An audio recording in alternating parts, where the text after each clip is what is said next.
Assalamualaikum warahmatullahi wabarakatuh. Perkenalkan, nama saya Amiruddin dari Program Studi Ilmu Pemerintahan dengan NPM 091 058 031 9030, kelas C semester 6. Baik, langsung saja masuk ke pembahasan pertama mengenai sistem pengawasan dan pengendalian pemerintahan. Pengawasan pelaksanaan Perda menurut Undang-Undang Nomor 23 Tahun 2014 tentang Pemerintahan Daerah. Perda adalah peraturan perundang-undangan yang dibentuk bersama antara DPRD dengan kepala daerah, baik provinsi maupun kabupaten atau kota. Peraturan daerah adalah peraturan yang ditentukan kepala daerah atas persetujuan DPRD dalam rangka menyelenggarakan otonomi daerah. Peraturan daerah terdiri atas provinsi daerah, provinsi yang berlaku di provinsi dengan persetujuan gubernur. Dan yang kedua, peraturan daerah kabupaten atau kota yang berlaku di kabupaten atau kota dibentuk oleh DPRD kabupaten atau kota dengan persetujuan bersama bupati dan wali kota.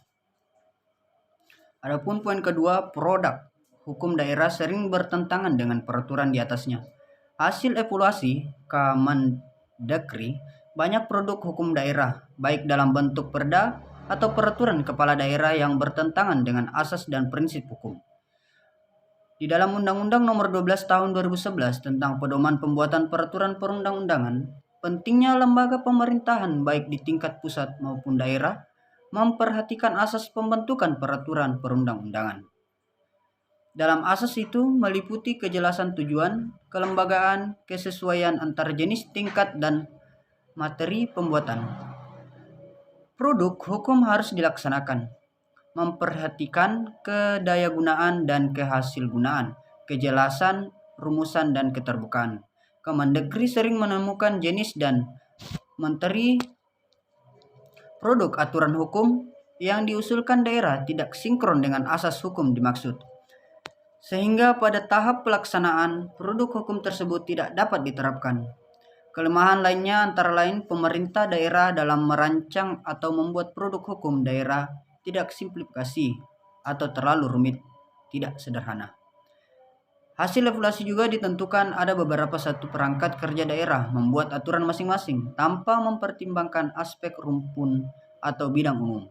Contoh, jika daerah ingin membuat produk hukum bidang kehutanan, pertanian, lingkungan hidup, cukup direncanakan satu peraturan daerah saja. Begitu juga untuk peraturan daerah lain, seperti pendidikan, pariwisata, kebudayaan.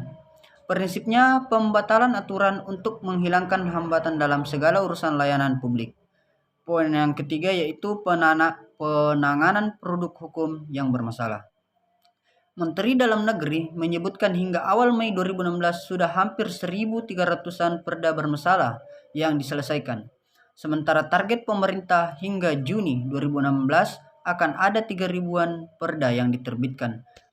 Mendagri membatalkan pemerintahan bukan hanya akan menyisir perda, namun juga peraturan Mendagri dan peraturan pemerintah PP yang menghambat investasi serta mempersulit perizinan di daerah. Mendagri meminta para kepala daerah untuk membatalkan perda yang menghambat investasi dan perizinan, termasuk perda yang bertentangan dengan peraturan perundang-undangan yang lebih tinggi. Sekitar 3.143 perda yang dibatalkan karena dianggap bermasalah oleh pemerintah pusat. Banyaknya perda yang dibatalkan menunjukkan keseriusan pemerintah melakukan pembinaan yang pengawasan terhadap produk hukum daerah agar sejalan dengan kepentingan nasional. Banyaknya perda yang bermasalah menunjukkan kurangnya optimalnya pemerintah dalam melakukan fungsi evaluasi sebelum menjadi perda. Pemerintah telah membatalkan perda bermasalah antara lain mengenai pajak daerah, retribusi, dan aturan yang melemahkan daya saing dan memperumit birokrasi bisnis.